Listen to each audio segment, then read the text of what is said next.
Hurricane Helene changed the landscape across North Carolina. From Mountain Island Lake, it moved sediment and reshaped parts of it.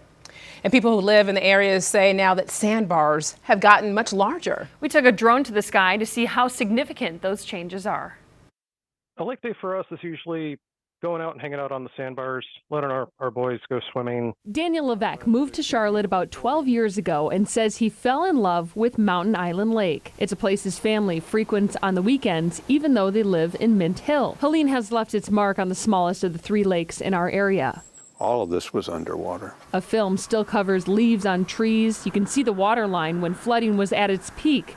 The most significant change, though, was the sediment that shifted during the storm. There were people that were out here with shovels trying to get it off, and I just used a power washer. There are 2 sandbars on Mountain Island Lake. One is known as a popular party hangout. Right about in there, where there's now just hundreds of feet of new beachfront there. The other sandbar is for a quieter crowd. That one has shifted and grown in size since Helene. There used to be just a little stretch of sand there, but now it's just massive. The middle of the sandbar right now is where it used to end. Neighbors say it appears to have doubled in size, making an already narrow passageway for boats even tighter. Whether the change is a good thing or a bad thing depends on who you ask. LaVeck told us it's different. Some neighbors are concerned with how the sandbar's growth will influence activity on the small lake that's remained relatively unchanged for years, until now. This is a lake that I'm passionate about, and I just care about what happens there, and this is what's happening there,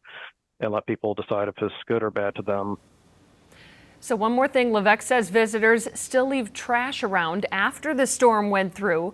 On November 2nd, the Catawba Riverkeeper is holding a cleanup on Mountain Island Lake for anyone who would like to volunteer.